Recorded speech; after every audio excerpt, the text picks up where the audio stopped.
en el pasado había mucha actividad de parte del movimiento sindical y siempre Ujú. había un listado reivindicativo que se le planteaba a los gobernantes. Observo que ahora hay más actividades sociales que, que de lucha, es decir, de inquietud que interesen a los trabajadores. Entonces yo quiero que Fernando, que ha estado ligado, todavía está ligado al movimiento sindical, me explique qué ha pasado con el movimiento sindical, que ya no se deja sentir como antes se dejaba sentir. Y si no es una percepción mía de que ya el movimiento sindical no procura ni logra ninguna reivindicación en favor de la clase de trabajadores. ¿Qué te parece, Fernando? Bueno, fíjate, lo primero es mi apreciación. El movimiento sufrió un golpe muy duro durante los 12 años de Balaguer, porque hasta ese entonces en la mayoría de los sindicatos tú encontrabas cuadros de los partidos de izquierda, sobre todo, o sea, los grupos que más agitaban. Pero Balaguer destutanó la cabeza del movimiento sindical. Donde quiera que había un cuadro agitando en una fábrica, se iba. Y esto permitió entonces que los sectores más conservadores que han estado siempre en el movimiento sindical tomaran entonces, digamos, la iniciativa. Y con una particularidad, la mayoría de los dirigentes, como dijo alguno de ustedes, no son líderes, son dirigentes. La mayoría de ellos no son trabajadores asalariados.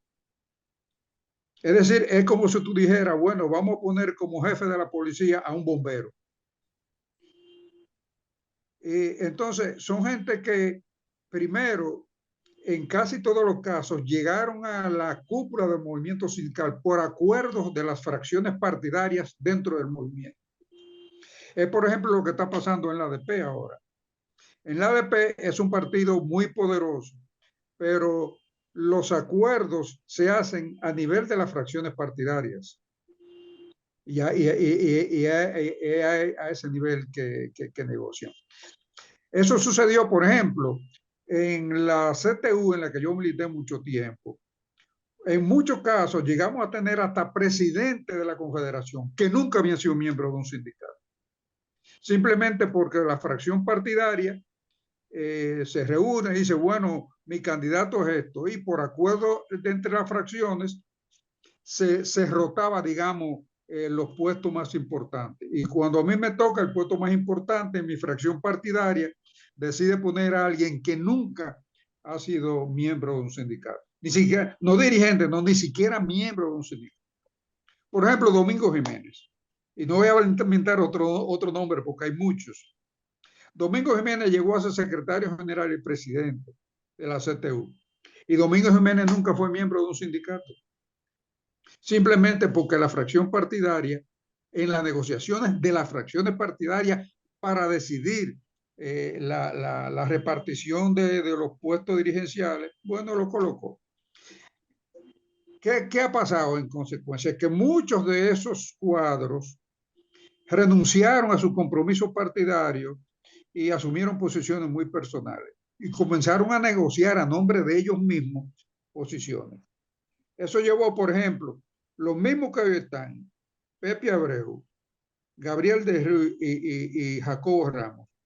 En el segundo gobierno de Leonel que sucedió a Hipólito, se comprometieron con Leonel y convocaron a movilizaciones de los trabajadores en favor de la candidatura de Leonel. Y lo hicieron en el segundo gobierno y lo hicieron en el tercero. Cuando vino Danilo, hicieron lo mismo con Danilo, en los dos gobiernos de Danilo. Y ya en este, ya el público hicieron un compromiso los tres de apoyo a la candidatura para la repostulación de Luis Abinader.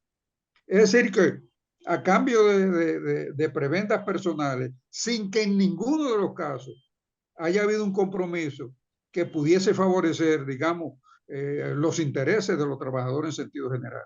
Digamos, un aumento general de salario, el problema de la seguridad social, etcétera, etcétera. Es decir, que esa es una situación muy jodida. Entonces, ¿qué sucede? Por ejemplo, el oficialismo le conviene que las centrales estén dirigidas por personas que prefieran negociar en Palacio y no movilizarse. Y termino con el siguiente ejemplo. Actualmente el sindicato de Nestlé San Cristóbal está negociando la revisión de 4 cláusulas económicas que tiene el convenio colectivo. Ese convenio se firma por 3 años, pero con revisión anual de 4 cláusulas económicas. Bueno, el juego se trancó. Estamos en mediación en el Ministerio de Trabajo. Los empresarios dicen, bueno, ya nosotros no damos más de aquí, si ustedes quieren, ustedes le piden que se levante un acta de no acuerdo, y de entre los asesores del sindicato, uno que es miembro del partido oficial dijo, no, de ninguna manera nosotros vamos a pedir que se levante un acta de no acuerdo. Y no se levantó el acta de no acuerdo. Y hace más de un mes que las negociaciones se suspendieron, esperando, según ese asesor sindical, que el ministro de Trabajo decida, convenza a los empresarios para que lleguemos a un acuerdo sobre esa cláusula. O sea, ni siquiera lo que es la naturaleza del procedimiento, que es completamente legal. Si se trancan las negociaciones, la alternativa obligatoria que usted tiene es, bueno, solicitar el arbitraje voluntario, pero antes tiene que solicitar el levantamiento de acta no acuerdo. Para cualquier otro paso legal, tiene que ser con el acta de no acuerdo en la mano. No es así, Julián Díaz. Entonces, ¿qué sucede? Que la central, la CENU no está de acuerdo en que se levante un acta de no acuerdo, para lo que sea. Entonces, ¿por qué? Porque ellos depositan la confianza en los funcionarios y los funcionarios no están de acuerdo en que se hagan movilizaciones, que aparezcan en la calle unos trabajadores y que se meta la policía y que caiga un preso y que eso ruede por todo el mundo. Entonces, para evitar eso, compran a los dirigentes. Entonces, ¿qué apariencia dan los dirigentes? Que están defendiendo a los trabajadores, pero el único instrumento que utilizan es la declaración de prensa. O sea, si tú oyes las declaraciones de prensa, dirás, bueno, este movimiento es tan duro porque se oponen a la cesantía, están exigiendo un 35% de aumento, pero todo eso por declaraciones de prensa. Tú no vas a ver la mínima movilización, que vamos a hacer un meeting, una movilización, vamos a hacer un desfile, vamos a pararnos frente al Palacio o frente al Ministerio, eso no sucede. Es decir, que la negociación es dar la apariencia de que se está reivindicando, cuando en realidad lo que se está haciendo es lo contrario. Esa es la situación que yo tengo. Por ejemplo, ahora mismo, con el 1 de mayo. Tradicionalmente, las centrales sindicales y los partidos, sobre todo los partidos de izquierda, negociábamos la organización de los desfiles. Decimos, bueno, las centrales sindicales a la cabeza, con sus dirigentes, sus pancartas, y a seguida los partidos políticos. Y los partidos políticos se ponían de acuerdo. Los partidos iban detrás. Bueno, ahora algunos partidos políticos decidieron participar en manifestaciones públicas, en marchas, en defensa de los trabajadores, del derecho al trabajo. Las centrales decidieron hacer un acto bajo techo para no confundirse con la movilización de los partidos porque son de oposición. Y la cúpula está respondiendo a los intereses del oficialismo. Es decir, que teníamos un movimiento sindical completamente capturado. Termino. Hay algunos sindicatos, aquí hay, son pocos, por ahí algunos sindicatos importantes. Tú tienes sindicatos en la Nestlé, que son 2, en la cervecería, en Mercasí, en Coca-Cola, y en casi todas esas transnacionales hay sindicatos. Y en la mayoría de los casos tienen buenos convenios colectivos, pero son una excepción, no tienen mucha significación cuando se trata de discutir con el Estado, con los organismos oficiales, alguna política en favor de todos.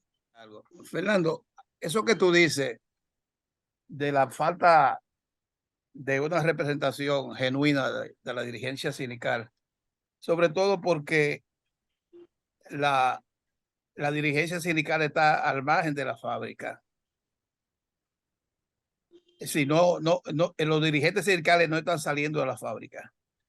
En el pasado, en la época tuya de Francisco Santos, de Julito de Peña Verde, Nelson Amar Molejo, Pérez Cepeda, todos esos dirigentes, sí habían tenido la precedencia de que fueron trabajadores y se formaron en la fábrica, pero se desvincularon por mucho tiempo de la fábrica. Es decir, ustedes estuvieron dirigiendo el movimiento sindical al margen de las empresas, no por culpa de ustedes, sino porque la legislación todavía, a pesar de que se habla aquí de la libertad sindical plena que hay, el empleador tiene muchas facilidades para desmembrar un sindicato o impedir que un dirigente sindical sea su trabajador. Hace mucho tiempo, porque cuando la CGT estaba en su auge, ni tú, ni Carlos Tomás, ni Dionisio, ni Rafael Santos, ni Francisco Santos estaban vinculados a una empresa y no podían estarla porque no lo aceptaban, no se lo permitían. Sin embargo, ustedes reivindicaban, Fernando, a ustedes los trabajadores los seguían, ustedes movilizaban a los trabajadores. ¿Qué pasa ahora? ¿Por qué eso no se mantiene? Y otro aspecto, Fernando, que tenemos que analizar. ¿Por qué no ha habido una renovación en los cuadros dirigenciales de las centrales de trabajadores? Que todavía tenemos, oye, personas que podrían ser lo mejor del mundo, pero ¿cómo es posible que un dirigente sindical con 80 y pico de años ya se mantenga por más de 50 años dirigiendo una central? Que no haya un movimiento, que no surja de la propia fábrica alguien en condiciones de desplazar. ¿Qué está pasando? Yo creo que ahí es que está el asunto. Hay cansancio, hay falta de condiciones y hay entrega. Yo creo que en parte tú planteas una parte de esa.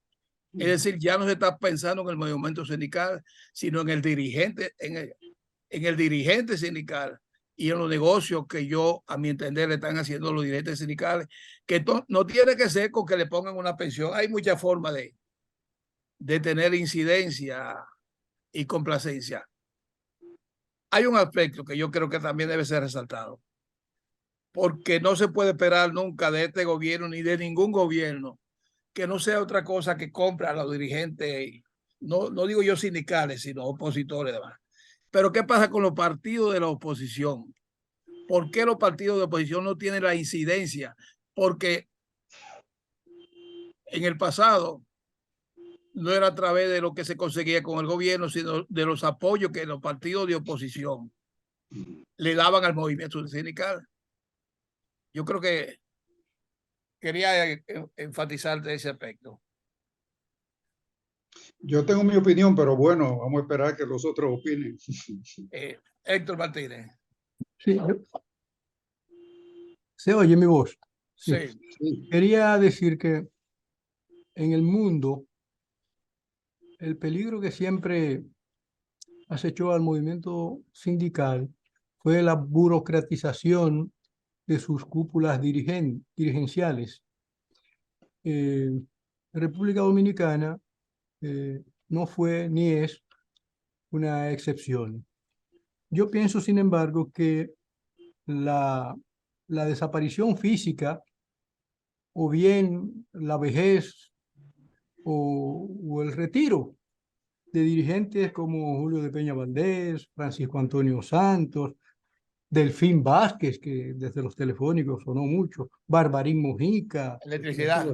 Sí, incluso desde el social cristianismo, José Gómez Cerda, Henry Molina, Gabriel del Río, como que el silencio, la desaparición o la venta, que uno bien no sabe lo que ha pasado con ellos, toda esa situación, en síntesis, el silencio de todos ellos por razones diversas, debe haber jugado o debe estar jugando un papel importante en esta debilidad casi en esta mudez del movimiento sindical.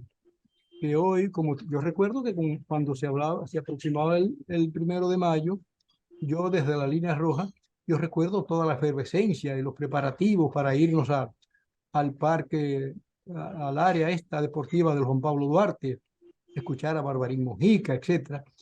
Y como observa Julio Aníbal, no han desaparecido por alguna razón y no ha habido un relevo. Sigue pendiente la pregunta de por qué no se ha producido ese relevo.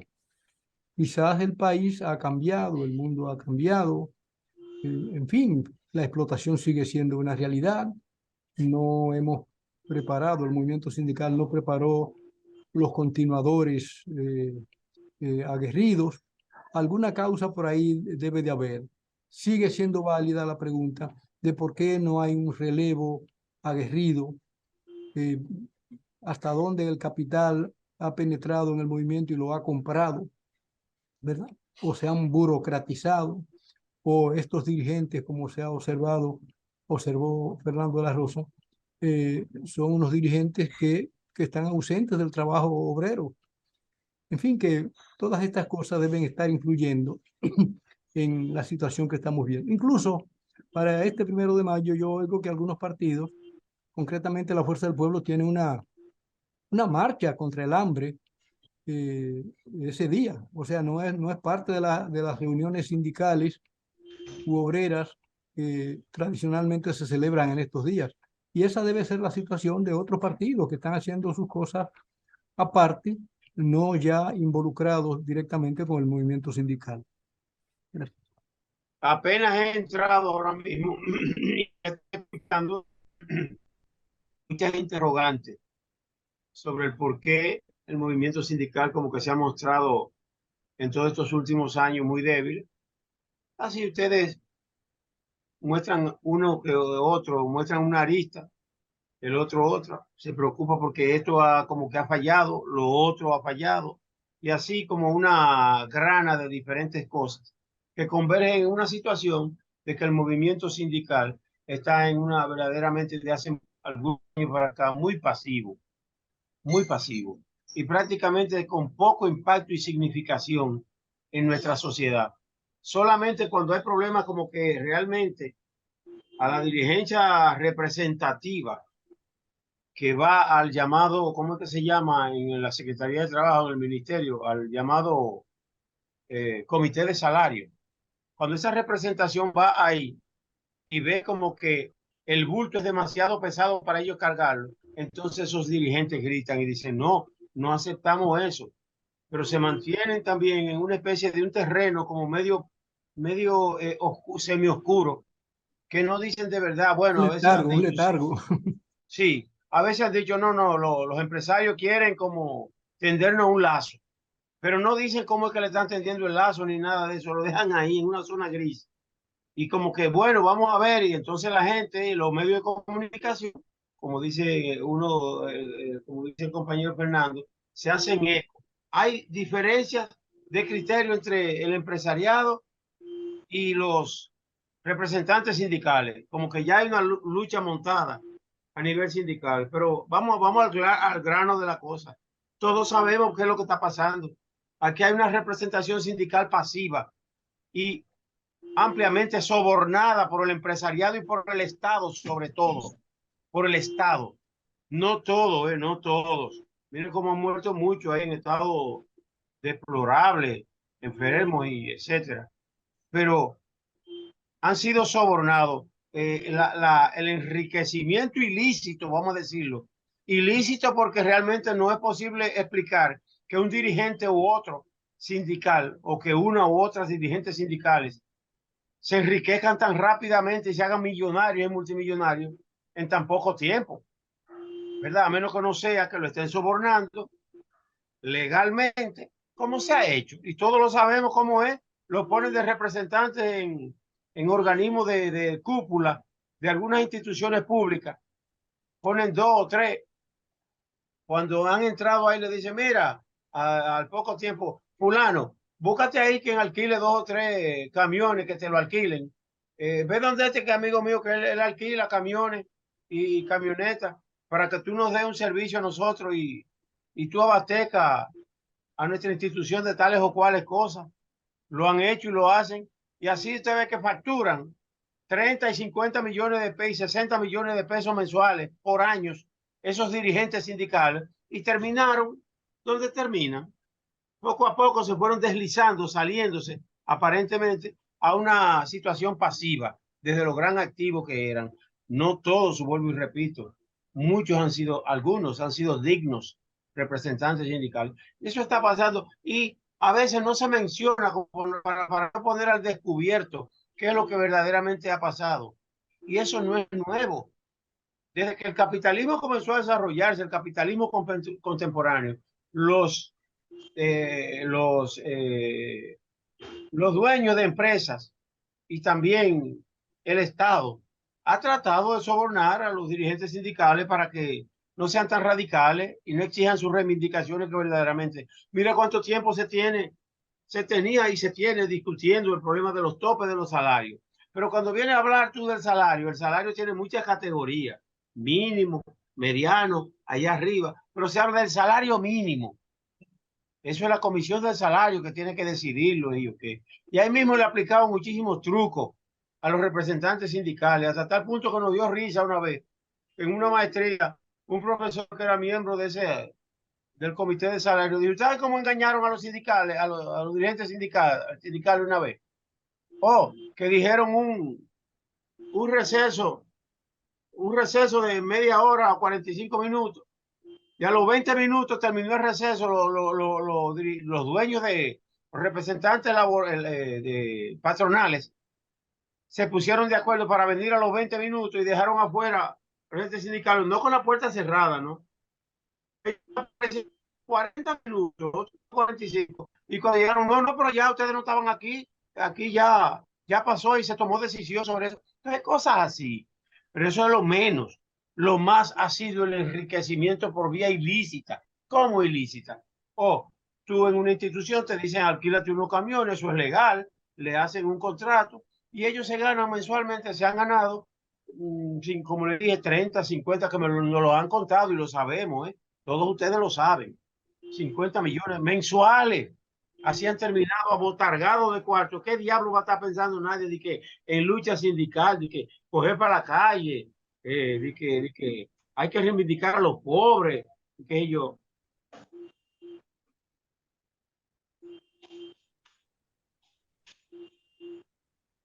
Se fue. Están tumbando. El imperio está tumbando a la gente. Pero, Julio, Ya. es también la situación de la izquierda. Exacto. Perdón. Bueno, era un gran sostén del movimiento sindical. Sí. Bien, ¿me están escuchando? ¿Me escuchan? Te escuchamos. No te vemos, pero te escuchamos. ¿No me ven? Pero es el imperialismo que está jodiendo la bicicleta. Esto se jodió. Déjame ver. Ya está bien, ya está bien. A través de no, espérese. Ya saliste. No. Sí, está bien. Bien, concluyo. Eso encima de lo que ahora acaba de rematar alguno de ustedes ahí.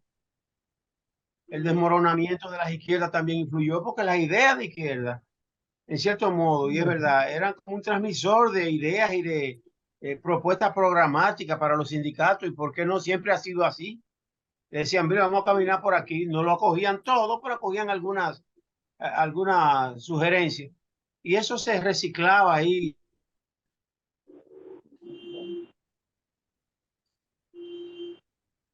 ¿Qué pasa, Claudio? ¿Te está apretando? Se frizó ahí, parece. Se fue Claudio. Pues bien, pues siguiendo con la izquierda. Tienes razón, Héctor. La izquierda tenía mucha incidencia en la formación de dirigentes sindicales y en el activismo sindical. Lo que pasa es que la izquierda tenía preocupación de dirigir el país a través de las organizaciones populares. Claro. Pero ahora es la falta de la izquierda de tomar la presidencia.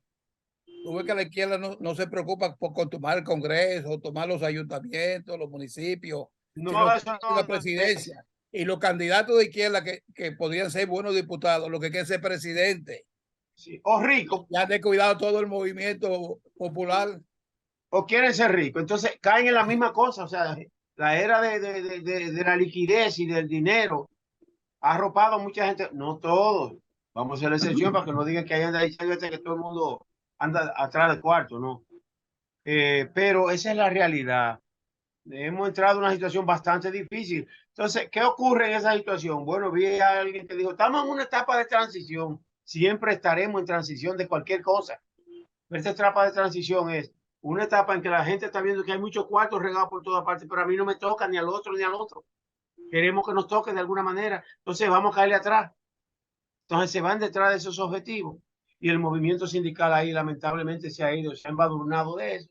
Y mire cómo ha quedado una flojedad que difícilmente, a menos que no surja, como surgen a veces, espontáneamente, y por el influjo también consciente de algunos individuos que piensan e impulsan los movimientos, pues con esa sinergia de esas fuerzas surgen nuevas realidades y nuevas propuestas.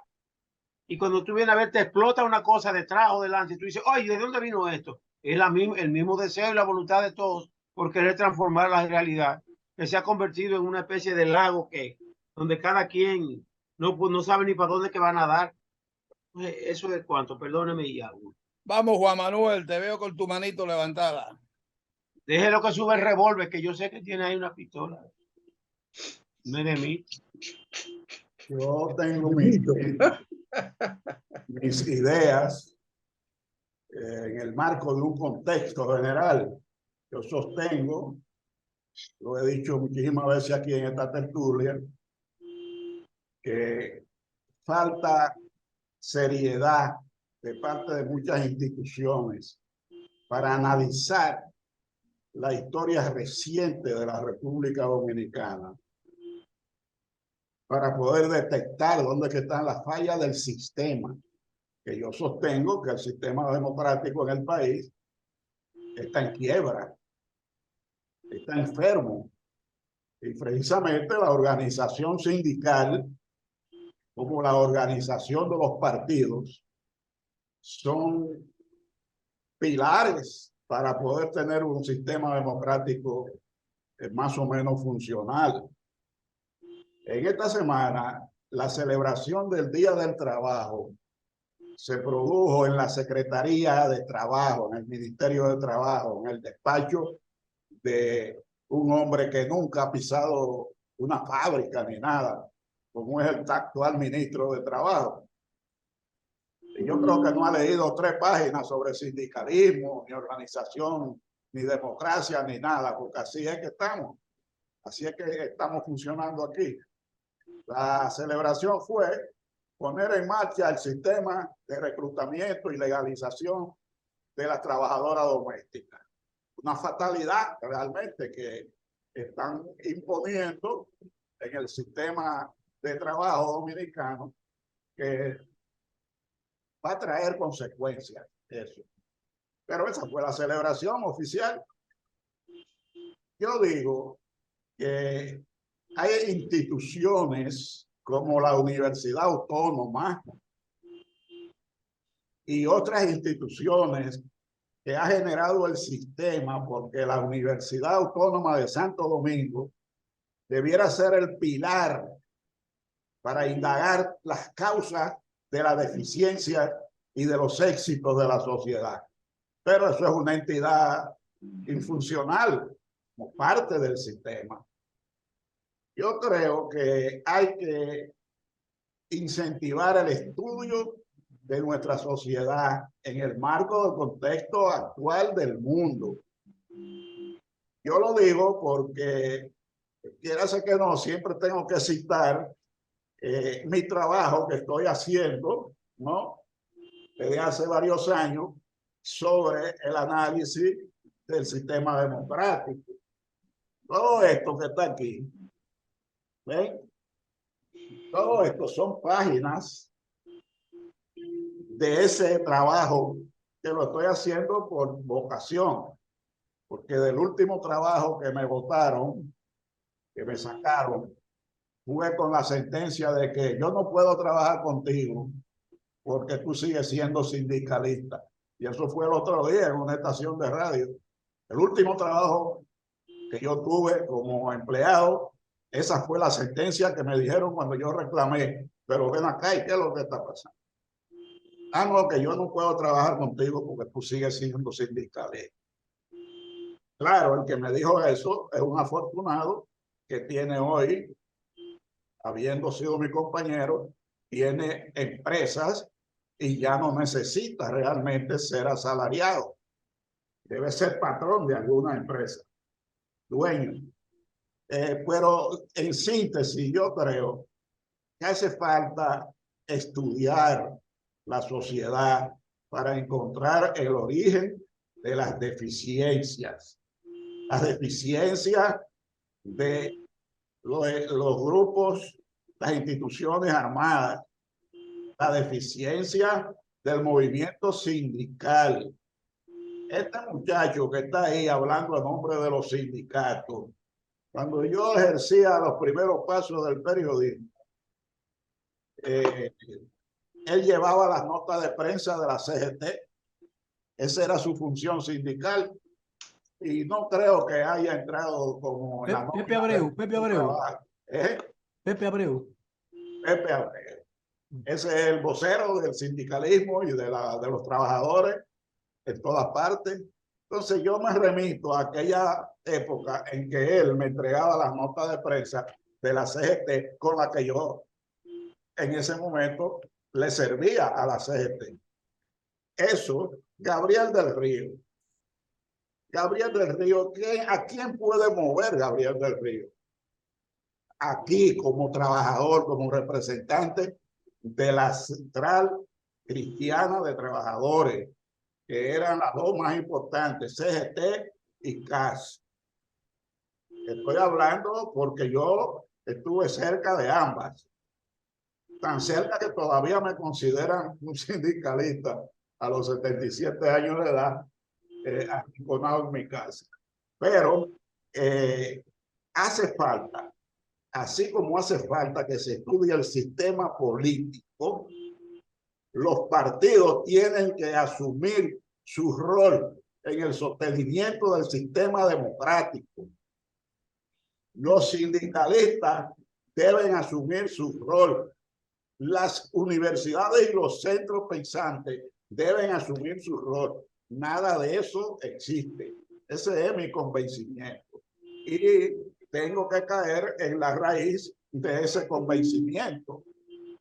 En estos días, precisamente anoche, estaba leyendo un discurso radial que dijo Juan Bosch en un momento en que se desató la crisis de San Isidro.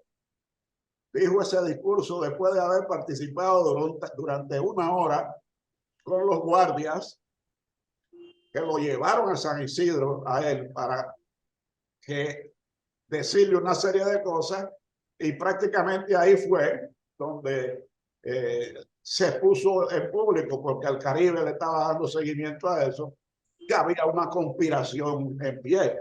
Pero cuando llegó ese momento, ya hacía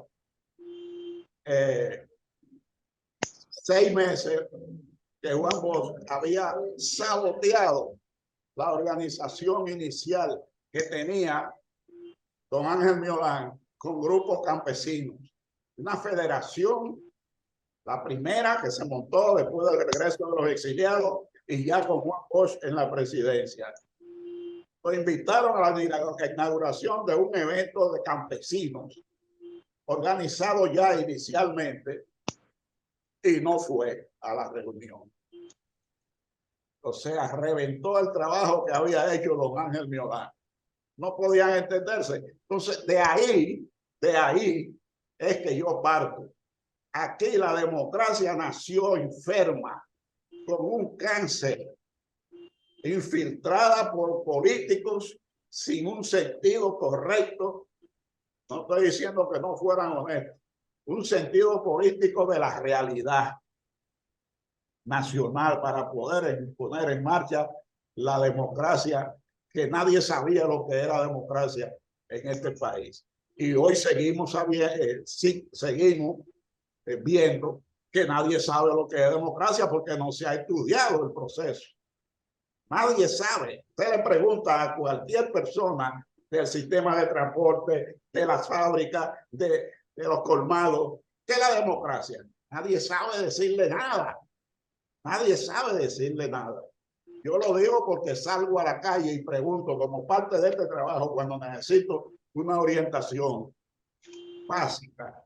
Yo salgo a la calle para oír a la gente como un loco, a plantear a los guachimanes y a la que limpian el piso, etcétera, temas que yo necesito renovar. Entonces, es el sistema democrático que no tiene respuesta. No puede haber una celebración del Día del Trabajo o del Trabajador si no hay una conciencia.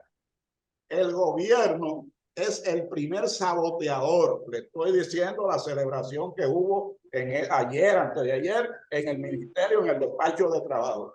Esa fue puesta en marcha de la situación de la contratación y de la legalización de las trabajadoras domésticas. Es la única celebración que ha habido. Después nadie, ni siquiera son capaces, un sindicato por lo menos, de coger un ramo de flores y llevarlo al altar de la patria. 3 gente nada más que vayan y pongan eso. Esta es nuestra oferta del Día del Trabajo. O a la tumba de Francisco Santos. Exacto. No aparece nadie porque nadie está pensando en nada de eso. Yo creía que el tema, que puede ser tomado todavía porque tenemos tiempo, iba a ser un decreto que acaba de emitir el presidente de la República, expropiando la ONSA y diciendo abiertamente que se la va a entregar a los empresarios, que va a ser una empresa que ellos en 2 años y pico han demostrado con la ONSA que son unos imbéciles administrando el Estado. Porque a nadie se le ocurre en la cabeza que una compañía como la ONSA del Estado pueda administrarse con eficiencia, cobrándole 15 pesos a los pasajeros. ¿A quién se le ocurre eso? Cóbrale lo que hay que cobrarle y darle el servicio. Ponle las líneas de guagua suficientes, arréglale el puente para que no haya tapones y entonces, pero 15 pesos es que le cobran a los pasajeros que se montan en las pocas guaguas que hay. Y el gobierno, ese es un tema que yo estoy planteando, está expropiando los vehículos de la ONSA. Y un buitre sindicalista precisamente del transporte inmediatamente dice que va a hacerle un préstamo al mismo gobierno para construir una terminal de autobuses para eliminar un senador, por si acaso. Kilómetro 9, un tal Marte, creo que es apellido Marte, un buitre de eso, que se engancharon a transportistas y sindicalistas y viven de eso. Es senador, ahí te ve cómo confluye todo, toda la mediocridad, toda la falta de sinceridad, toda la falta de atención sobre los asuntos importantes. El primero que se metió a la ONSA fue el preso de confianza que quitaron del Ministerio de la Presidencia, ¿cómo se llama? Macarrulla. Era que andaba habilitando líneas del metro de la ONSA. Por suerte lo sacaron, pero debe estar detrás de ese decreto, debe estar. Entonces, yo cito eso, que lo tenía anotado para proponerlo como debate, pero se está debatiendo algo importante que para mí es trascendental. Hay una falla del sistema democrático en todos los órdenes y no hay entidades que se dediquen a estudiar eso para buscarle una solución. Vamos a caer en una situación que va a ser insostenible cuando la gente coja la calle, como la está cogiendo, porque hubo una huelga general en 5 provincias, tranquila, pacífica. Ahí no salió nadie a tirar una piedra, salvo 2 o 3 tigres en San Francisco. Esos son síntomas que se están dando, que la gente está inconforme. La gente está inconforme porque el sistema no le funciona. El sistema no le funciona a la sociedad y hay que buscar la causa. Y nosotros los que tenemos todavía oportunidad de que nos señale como que somos sindicalistas, podemos hablar todavía por las redes y por donde aparezca. Pero mi explicación es esa. No, creo que no hay que buscarle más explicación. No va a haber sindicalismo porque aquí hay un predominio, aquí hay un secuestro de la sociedad de parte de los millonarios que no les importa el sindicalismo ni nada. El único sindicato que les importa a ellos es el Consejo Nacional de Hombres de Empresa, que fue el que dio el golpe de Estado con los guardias a Juan Bosch, que persiste todavía persiste eso. Me excusa, pero Juan Manuel, yo sigo siendo un sindicalista. Juan Manuel, eso que tú dices es verdad. La crisis del sistema democrático. Pero a esto no es a eso que se debe la actitud de los dirigentes sindicales. ¿Tú sabes por qué?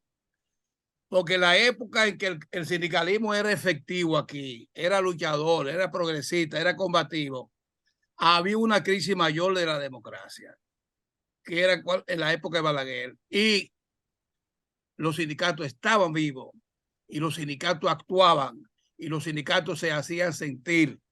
Y hay grandes epopeyas del movimiento sindical aquí en las grandes empresas, como la lucha de los telefónicos, de la Falconbri, del portuario, en muchos sitios de eso, que ya eso, nada de eso se ve. Entonces no es por el problema del sistema democrático. Los dirigentes sindicales de los trabajadores no tienen que estar esperando que el gobierno les celebre el Día de los Trabajadores. Lo que haga el gobierno con el Día de los Trabajadores es un problema muy particular. Lo que estamos hablando es cómo no se dejan sentir ni siquiera la celebración de su propio día. Entonces, lo que estamos analizando es qué es lo que está pasando. ¿Por qué la falta de renovación? Tiene mucho que ver, claro está, un elemento que nosotros no hemos tomado en cuenta es que ya el trabajo informal está a nivel del 56, 58%, muy por encima del trabajo formal. Si el trabajo es dependiente de la fábrica ha disminuido muchísimo y todo eso evita la penetración de los dirigentes sindicales o de los sindicatos al sector productivo de la nación. Eso tiene mucho que ver. Y otro elemento que a mi juicio tiene mucho que ver es, ustedes saben que la OIT propugna mucho por lo que se llama el tripartismo.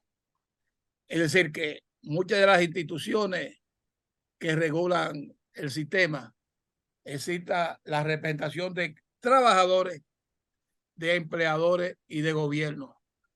En muchas de esas instituciones, como fue el Banco de los Trabajadores, como fue Infotec y son algunas más, hay representación de los trabajadores y de los patronos, y esos dirigentes sindicales que representan a los trabajadores están al mismo nivel gerencial, dirigencial de los representantes de los patronos.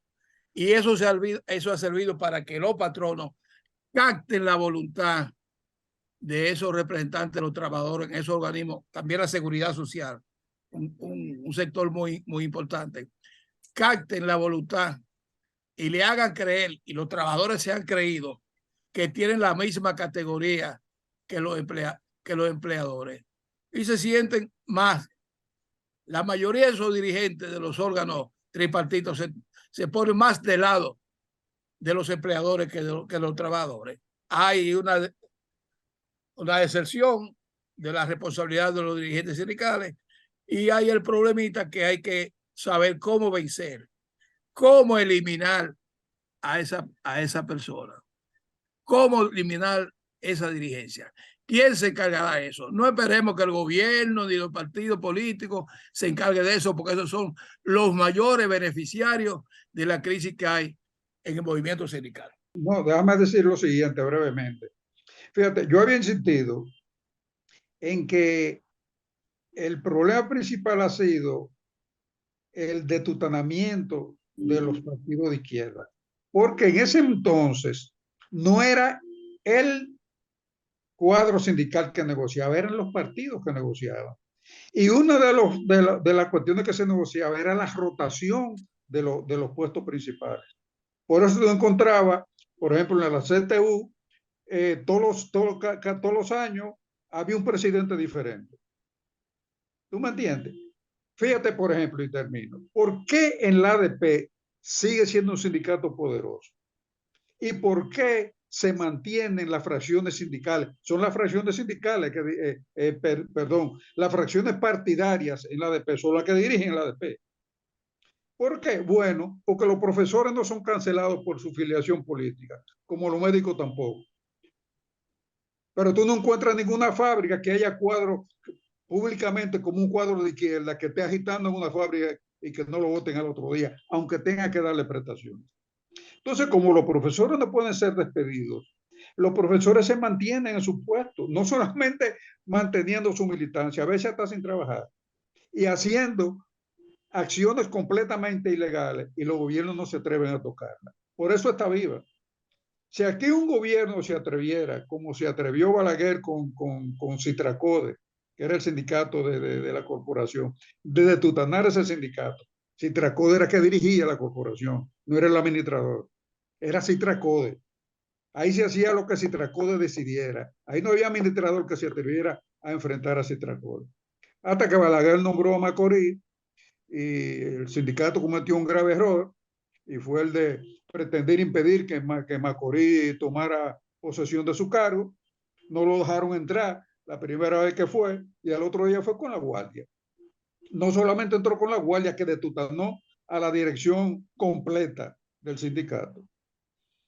Entonces, pero el ADP, las acciones de la ADP son peores las acciones ilegales que hace la ADP. La ADP para la clase en cuando le da la gana y no le sucede nada, pero eso es completamente ilegal. ¿Tú me entiendes? Entonces, ese poder se mantiene porque hay fracciones partidarias vigentes, fracciones partidarias vigentes, que son las que negocian, no es fulanito que negocia para él quedarse. Por ejemplo, a mí me invitaron cuando se iban a celebrar las elecciones, las últimas elecciones de la ADP, que debe ser menos de un año. Y una de las fracciones, creo que es el de Juan Pablo Duarte, me invitaron al acto, un acto que se hizo en Citracode, para ellos dar a conocer el candidato a la Secretaría General de la ADP, de su fracción, era Juan Núñez. Hizo, o sea, la fracción partidaria escogió a Juan Núñez, como había escogido a María Teresa Cabrera antes para dirigir también la ADP. ¿Tú me entiendes? Entonces, por eso se mantienen vivos. Pero en realidad aquí no hay bases materiales que puedan asegurar en corto término una renovación del movimiento sindical. Aquí no hay con qué buscarlo. Aquí, si nos fuéramos a ceñir a los sindicatos que funcionan en los congresos de las centrales son una minoría. La inmensa mayoría de los delegados son falsos, pero son los que deciden. Si una central tiene 50 sindicatos que funcionan, al Congreso van 350 sindicatos.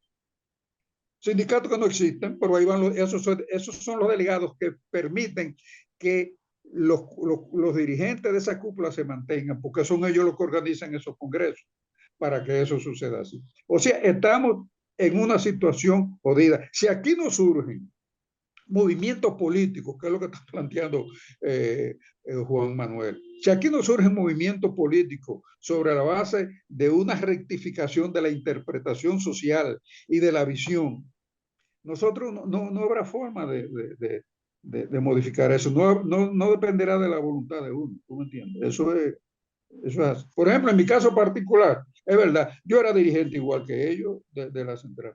Y yo me dije yo mismo, yo no tengo, ¿cómo se? O sea, yo no tengo representación de base. Yo no puedo ser un dirigente sindical. Y yo renuncié y lo dije porque renunciaba. Yo era uno de los principales dirigentes de la confederación. No, yo me voy. Es que yo no tengo representación, yo no tengo derecho a ser dirigente de esta confederación. Y por eso me fui. Y eso mismo, de eso mismo acuso yo a los otros y por eso no quieren saber de mí. Yo digo que ustedes no tienen representación, ustedes no tienen calidad para ser dirigente del movimiento sindical. Yo no la tenía tampoco, yo me fui porque me di cuenta que yo no la tenía. Dijo, bueno, digo, coño, pero ven acá, Fernando, tú hace tiempo que eres dirigente y tú eres dirigente en nombre de quién. Mi sindicato, que fue el telefónico, había sido destruido hace años. Dijo, coño, yo no represento a nadie, ¿qué yo hago aquí? Digo, déjame yo irme. Digo, mira, yo me voy. Y me mantengo en el movimiento, como dices tú, Juan Manuel, yo asesorando sindicatos. Ahora mismo estoy con el sindicato de San Cristóbal peleando, porque hay otros asesores que vienen de la cúpula de la Confederación y tenemos un encontronazo porque, bueno, no nos entendemos a ese nivel. Pero no hay, mira, yo no veo como tú, yo no veo posibilidades de que haya una recuperación. Si no hay una recuperación social que se manifiesta antes de manifestarse en los sindicatos, se manifiesta en los partidos, si no hay algo que renueve la vida política en este país, la sociedad va a seguir presa de la misma situación por la que estamos atravesando ahora. Punto. Escúchenme. Héctor Martínez. Micrófono. Decir algo casi como información, suponiendo que no se ha difundido mucho. En la UAS existen dos agrupaciones, una de empleados, que es ASODEMO, y otra de profesores, que es la Federación de Profesores de la UAS. Insisten en llamarse sindicatos y FAPRO-UAS, yo fui dirigente de FAPRO-UAS, encargado de prensa por varios años, porque también fui presidente de la Asociación de Profesores de Humanidades. Las elecciones que acaban de celebrarse en FAPRO-UAS las acaba de ganar Efraín Javier, que era el candidato contrario al rector, Ditrudis Beltrán. Todos sabemos que Ditrudis Beltrán es de la cuadra del presidente Abinader y del PRM. Y los resultados han sido 1.346 votos en favor de Efraín Javier contra 580 del candidato del rector, que era Adriano Silverio.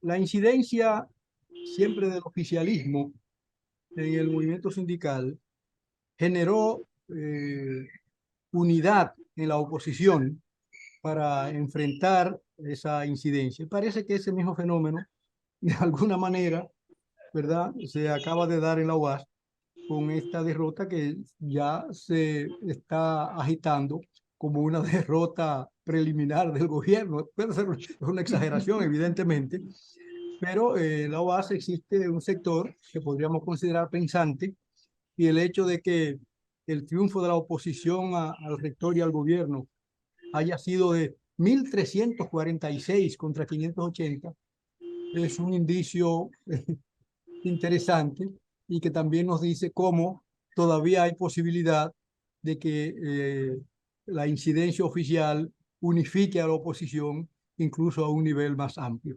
Gracias. Martínez, lo que dijo ahorita Juan Manuel, lo que hemos dicho todo, pero lo que Juan Manuel dijo inicialmente sobre el problema de los fallos de la democracia es muy interesante, porque se ha tomado como el hilo conductor de problemas que se reflejan terriblemente en el sindicalismo como nosotros lo experimentamos en los años 60, 70, 80, hasta que se fue diluyendo el sindicalismo que conocimos de aquella época, yo diríamos que clásica, ¿verdad? Y que el doctor Julio Aníbal y el compañero de la Rosa conocieron muy bien, y todos nosotros, pero lo que me interesó fue la parte que dijo Juan Manuel García sobre el problema de que nuestra democracia es una cuestión que ha llegado a unos términos de crisis prácticamente insoportable, terrible, que de acuerdo a lo que él ha señalado, prácticamente se ha encontrado, y es cierto, como una especie de callejón sin salida, esta democracia en muchos países, y en el nuestro se nota porque siempre añoramos por la democracia, ¿verdad? Tal como la idealizamos. Pero yo quiero volver a hacer, porque una vez lo hice, ese señalamiento, el planteamiento de que, aunque nuestras democracias son imperfectas, sobre todo en América Latina, pero también en el mundo. La democracia no es un ideal tan bonito desde que se construyó en el siglo XVII-XVIII en Inglaterra. Comenzó por ahí la cosa. Y luego con la Revolución Francesa en Francia. Fueron muchas las etapas que le costó a los europeos occidentales, sobre todo a Inglaterra y a Francia, comenzar a construir bloc a bloc duramente esa democracia. Desde que se llevó a cabo la última de las dos grandes revoluciones que en el siglo XVII encabezó Inglaterra, la última fue en 1688. Pero luego la imitación que hicieron los franceses de esa, más radical todavía, con la de 1789, no nació la democracia como nosotros la hemos ideado. Lo que quiero decir es que la democracia no es una cosa que viene hecha, ustedes lo saben, yo sé que Juan Manuel lo sabe, sino que hay que irla construyendo. Son muchos los obstáculos. Mientras más atrasado es un país, más difícil es construir una democracia, irla construyendo.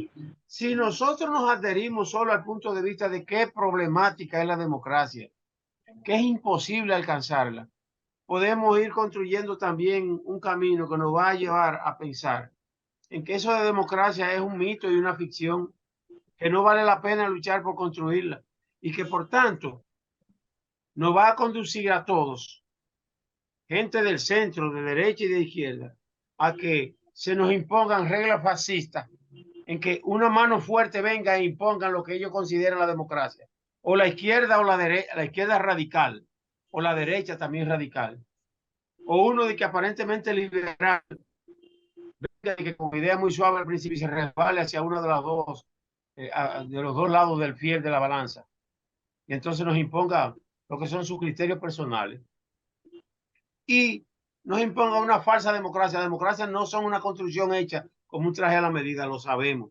Entonces, yo creo que destripar los sistemas democráticos hay que criticarlo, porque si no lo criticamos, entonces la cosa sigue caminando, lo malo crece, y lo que deben ser los criterios que realmente y las modalidades institucionales, sociales, de manejarse un sistema democrático no progresan. Y si hay que llegar a los niveles de, ¿cómo se dice?, de rebelión, bueno, los pueblos son los que tienen en última instancia la palabra. Pero es verdad que estamos en una situación así mal de democracia, pero podemos seguirla construyendo y renovando, haciendo esfuerzos. Realmente, el sindicalismo es lo que más ha mostrado los vicios de estar minado por la desgracia que ha llegado estos sistemas democráticos, pero todas las instituciones también. Ahora vuelvo a un tema que lo mencionó, creo que fue Héctor Martínez ahorita, de que miren ustedes lo que está pasando en la ONU, bueno, el gobierno, que dice que a la ONSA la van a desmantelar para convertirla como una especie de empresa privada y que andan unos buitres ahí atrás, detrás de eso, ¿es verdad? Juan Manuel, sí. Ah, sí. Entonces, es verdad eso. Lo que no, ¿acaso hemos olvidado que el sistema económico impuesto ahora mismo, dentro del contexto de nuestra democracia, es una mezcla de criterios económicos, políticos y hasta geopolíticos neoliberales, con criterios verdaderamente tradicionales de democracia que teníamos? Claudio, pero en Sí. el caso de la ONSA no hay ahora mismo capital privado, es todo del Estado. Sería, como dijo Precisamente, Juan Manuel, pero es una no, entrega. el peligro que se está advirtiendo es que se le lanza en manos del Estado, del capital privado, y que el Estado se despoja. Yo creo que todos sabemos aquí que en todos los países del mundo, incluso los capitalistas más avanzados hoy en día, el sistema de transporte público siempre ha sido subsidiado. Yo no sé si el doctor Rafi La Antigua puede instruirnos, que ha vivido tantos años en Estados Unidos y ha viajado tanto en el mundo entero, y el mismo magistrado, todos saben que es así. El sistema de transporte público, los metros, los trenes, los autobuses públicos han sido subsidiados por el gobierno, si no son de propiedad estatal. Entonces, con mucho más velar, lo que hay que velar es porque no se sustraiga de la tutela del Estado esos servicios También hay otros que se han escapado ya, como en las telecomunicaciones, que ahora lo que hay es que un sistema de veeduría, de que desde arriba, pero que realmente se dejan sobornar también. Aquí viene cualquier telefónica y soborna a gente. A veces no se dejan sobornar y imponen ellos las reglas que les da la gana la modifican antojadizamente. Entonces tenemos un sistema de telecomunicaciones que han entrado de que más, pero realmente para hacer cada uno lo que le da la gana muchas veces. Entonces, en el caso del transporte público se da esa situación. Ahorita no meterán a los trenes, dirán que los trenes son ineficientes. Y es verdad que se está pagando probablemente una tarifa muy barata. Pero tú te imaginas que hay gente que a veces está en la puerta del tren, puede ser pedigüeño o falso pedigüeño, pidiéndote de que para pagar un pasaje. Y tú se lo das porque tú sabes que de verdad hay mucha gente que aquí no tiene ni con qué comerse un tostón frito. ¿Entiendes? Entonces, si no lo subsidia el gobierno o si no es del Estado, la empresa de transporte público, de autobuses y de metros y cosas así, es imposible que eso camine y que una pata tan importante de la democracia como el transporte público de los pasajeros, llámese trenes, llámese metro, llámese autobuses, pues funcione. Entonces, eso sí es lamentable y ahí el sindicalismo también es uno de los primeros que debe sacar la cara por eso, porque los trabajadores son los que por la mañanita temprano tienen que ponerse en fila para montarse en un tren o en un autobús y después que salen de la hora laboral, eh, regresar a su casa. Entonces hay un desvertebramiento de todas esas responsabilidades que terminan en todas partes. Ahí dice, creo que sí, fue Juan Manuel que dijo, la universidad, o no sé si fue Héctor Martínez, en la universidad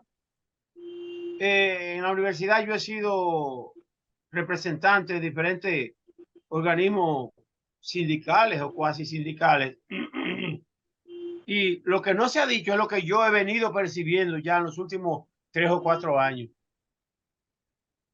Si la universidad sigue como va, o hasta donde ha llegado la autónoma, yo soy opuesto a que diga que esto no sirve, hay que cerrarlo. No. Vamos a luchar por mejorarlo.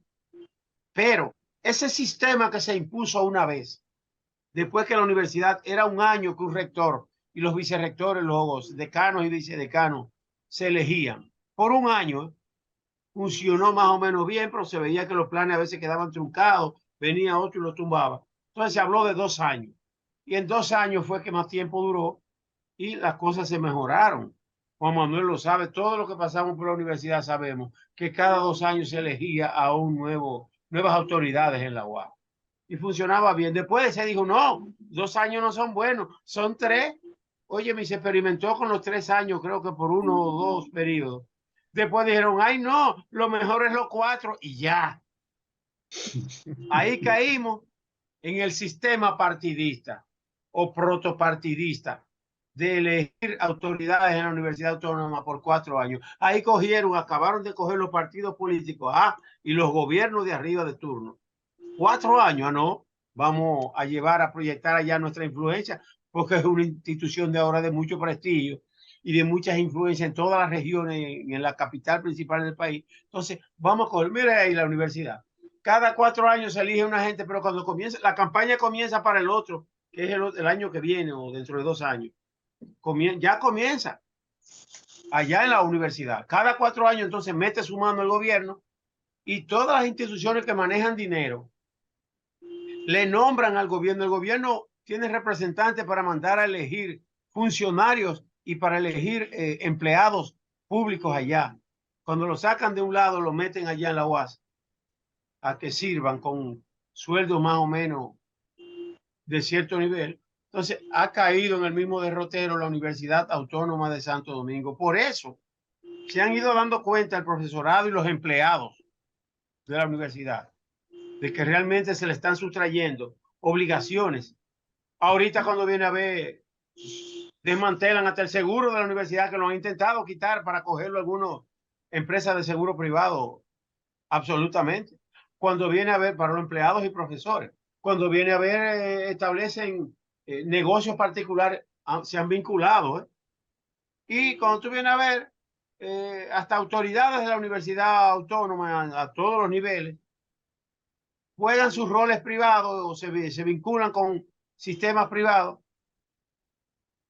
y estallan unos escándalos increíbles y entregan áreas para que comiencen a robar por ahí o para que comiencen a distraer fondos de la misma universidad. Y después termina la universidad con que son una partida de ladrones, pero es que están vinculados con gente del sector privado que no son santas y del sector público también.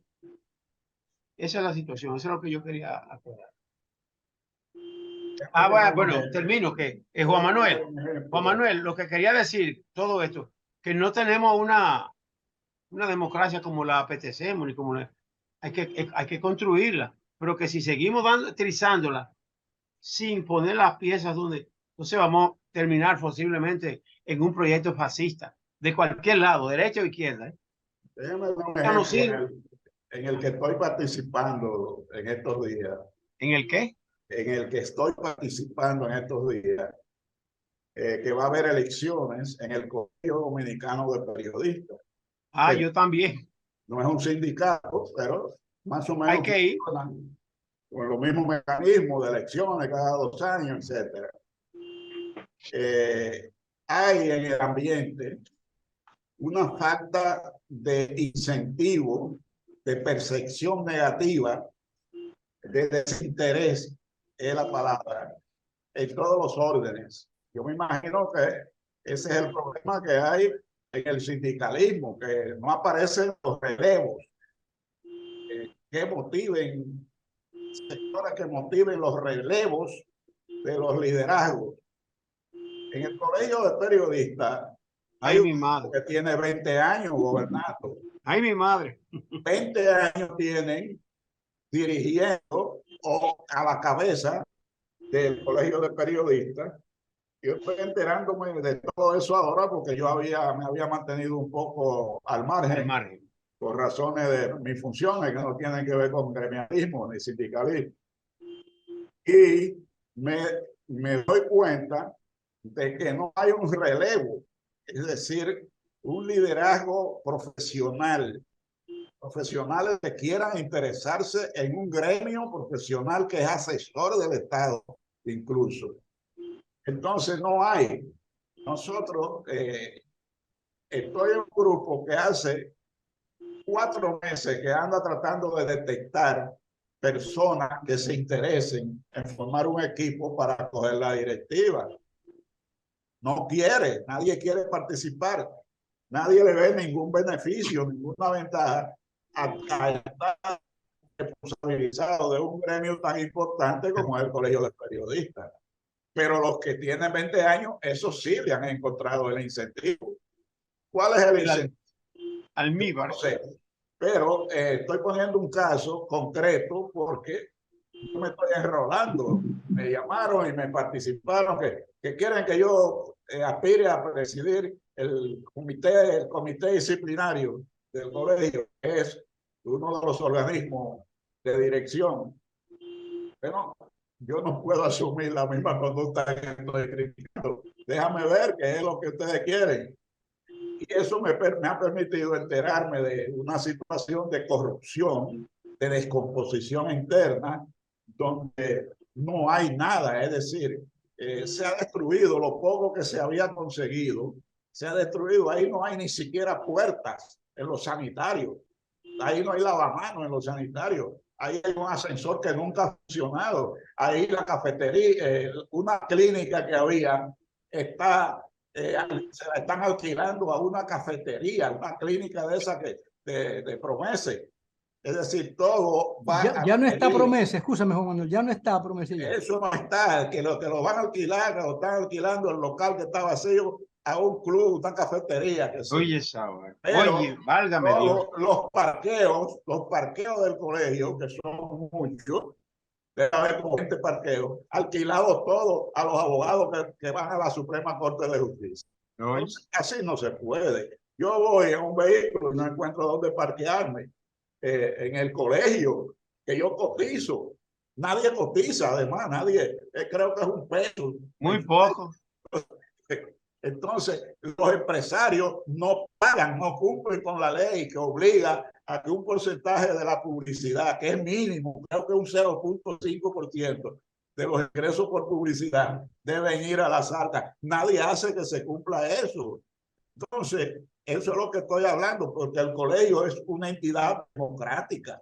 No hay calidad moral para cobrarlo, Juan Manuel. Eso es lo que tú quieres decir, de verdad. Es una entidad democrática que debiera funcionar, por lo menos para arreglar los sanitarios. Sí.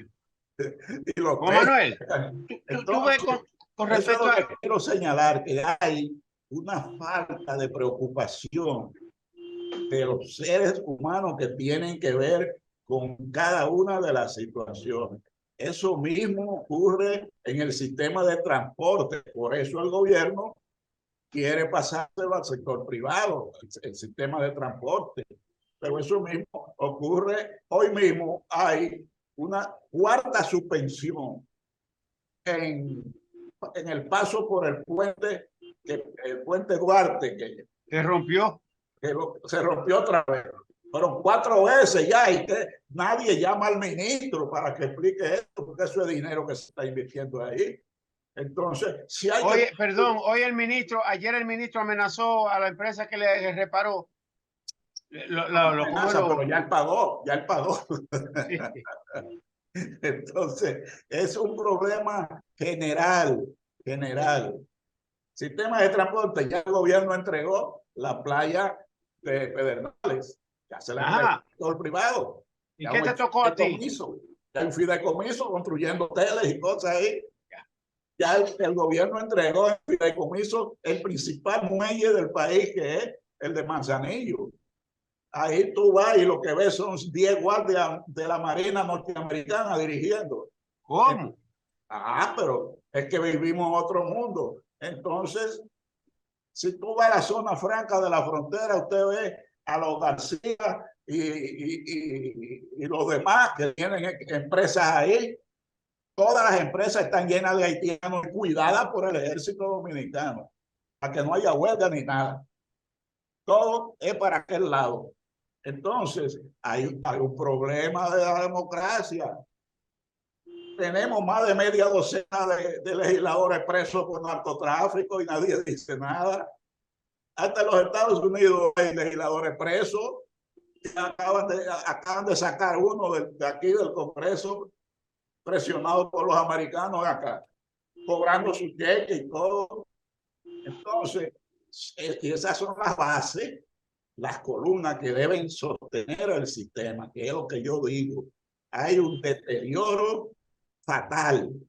Yo no sé cómo eso se va a corregir. Yo no sé cómo es que eso se va a corregir, porque eso tiene una falla de nacimiento, una falta de conciencia.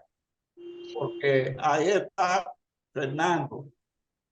Fernando sabe lo que le costó a la izquierda sobrevivir con el mismo Juan Bosch, que no se atrevía a hacer nada desde esa época, desde que él era presidente. Las presiones que tenía, no se atrevía a perseguir a los cívicos para que no le dijeran comunistas. Entonces, es una falla, es falla de nacimiento. Es falla de nacimiento. Cuando nace un niño, lo que llaman fenómeno, un niño que nació con la cabeza más grande de la cuenta. Es un fenómeno. No tiene corrección. Esto no le van a cortar la cabeza. Hay que dejarlo que crezca con su cabeza grande, con su cabezote. Porque entonces, eso es lo que yo estoy planteando. El sistema democrático, desde su nacimiento, aquí, después de la muerte de Trujillo, ha sido un fenómeno deformado. Que yo no sé cómo se va a corregir. Ahí vino, Fernando mismo ha sido testigo, por ejemplo, del tránsito del PRD al PLD. Él fue legislador y llegó a legislador como sindicalista. Él tiene vivencia práctica de eso, de lo que estamos hablando. Es decir, el PLD con el Frente Patriótico absorbió toda la deficiencia de Balaguer, que era un tirano, ¿verdad? Era un tirano con educación. Pero eso fue lo que se transfirió en el Frente Patriótico y no hubo manera de ninguna corrección. ¿O cuál es, por ejemplo, hablando del sindicalismo y del Día del Trabajo, cuál fue la práctica del PLD de Leonel? 3 años, 3 gobiernos, y Danilo, con la interrupción del PRD. ¿Qué podía hacer el PRD? Con ese pulpo que le entregó Balaguer todo el poder al PLD. Entonces, esos son de las fallas que ha habido, hay que estudiarlas para que no se repitan, porque Fernando sabe que la solución no fue meter a políticos todos los dirigentes sindicales y llevarlo hasta el Congreso. Había que hacer otra cosa, pero eso es el pasado. Ahora estamos hablando del presente, con un ministro de Trabajo que no sabía un carajo de lo que le han puesto en la mano. Quiero retomar la pregunta que hizo el magistrado al principio y en cierto modo preguntar a Fernando si la presencia masiva de haitianos, sobre todo en el área de la construcción, donde operó Fenticón, si esa situación no influye también en la debilidad del movimiento, porque esa presencia masiva de trabajadores haitianos en el área de la construcción, donde operó un sindicato como Fenticón, creo que ya prácticamente no hay forma de sindicalizar esto, porque por lo menos en términos de mayoría, porque incluso muchos de esos haitianos o de esos trabajadores no están legalmente en el país. Eso por un lado. Y por otro, retomar una pregunta que comenzó a hacer David Herrera, si también el desarrollo de la tecnología, ¿verdad? Muchos de nuestros dirigentes sindicales se han quedado, ¿verdad? Rezagados, son análogos. Quizás eso también influye en la debilidad del movimiento. Son esas dos cuestiones, Fernando.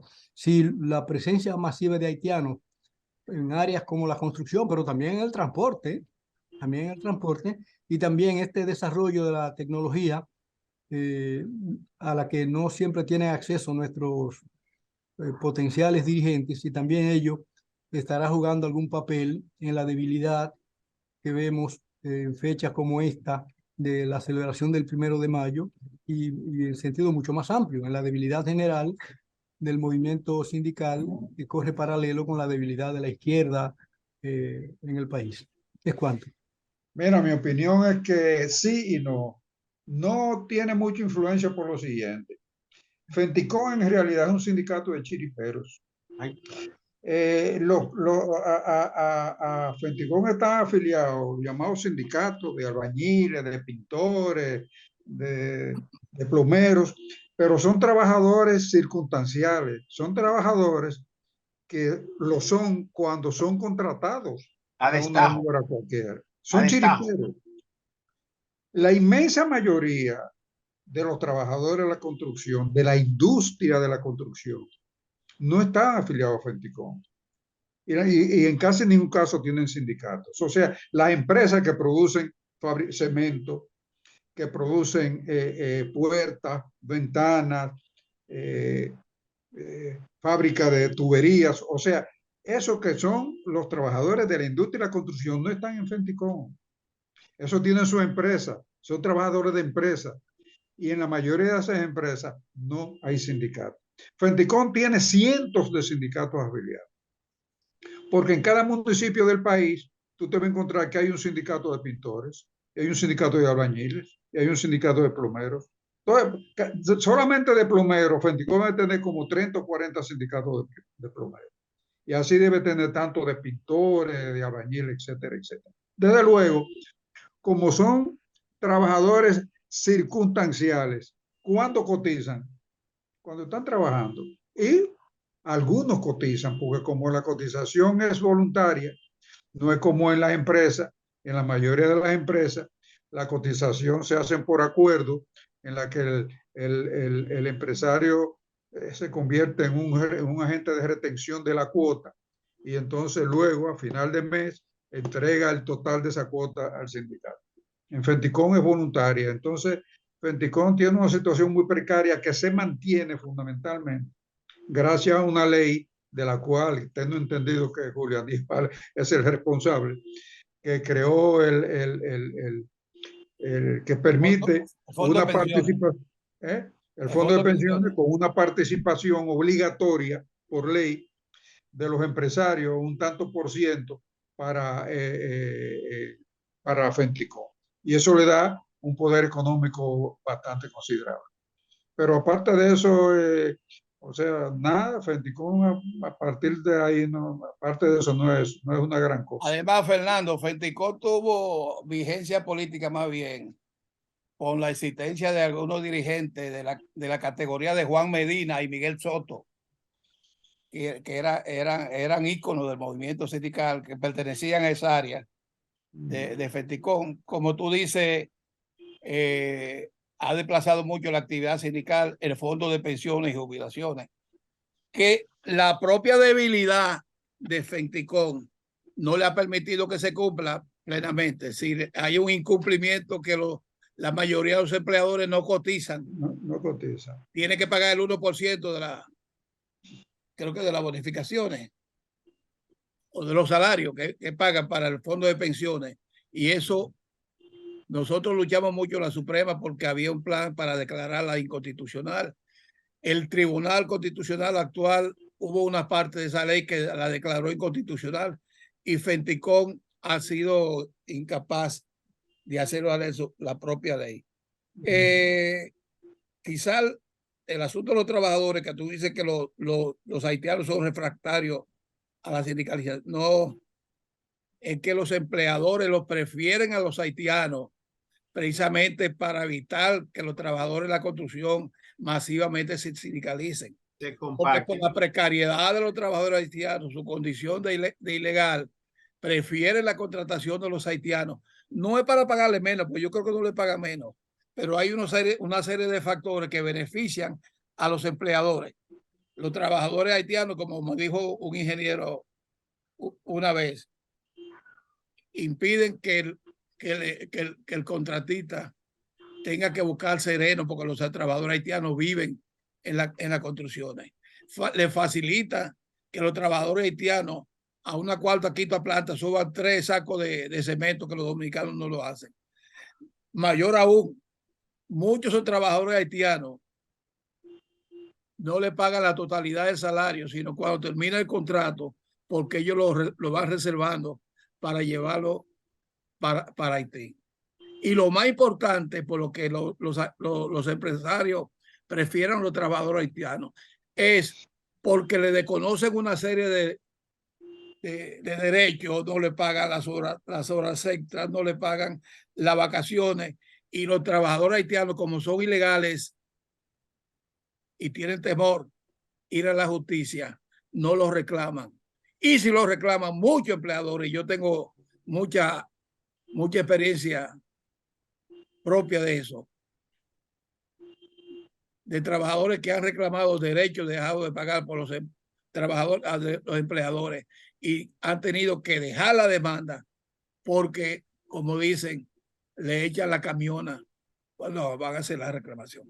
En definitiva, a mi juicio, el problema es, hay problemas de moralidad, hay problemas de falta de entrega, hay problemas de falta de identificación con el sector de los trabajadores.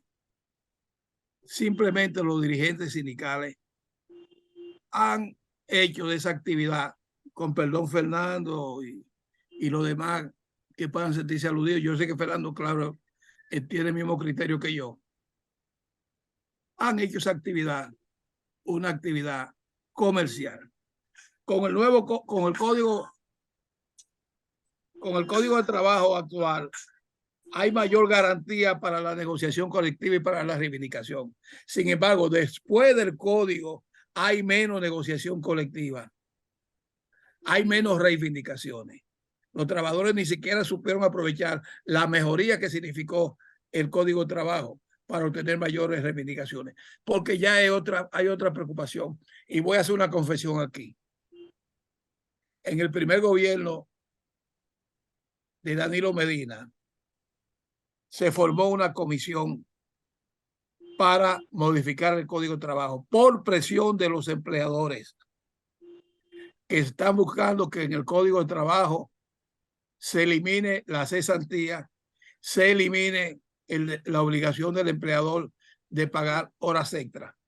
Al sector de trabajadores los representaron los dirigentes sindicales famosos, aquellos 3 dirigentes famosos, algunos más, y como abogados estuvimos Rafaelito Alburquerque y yo representando. Yo le decía a Rafaelito, nosotros no podemos permitir que este Código de Trabajo que salga de aquí salga con una coma menos en beneficio de los trabajadores del que tiene actual. Porque la culpa, la responsabilidad histórica y de toda forma no va a ser contra esos dirigentes sindicales, muchos desacreditados, sino contra ti y contra mí.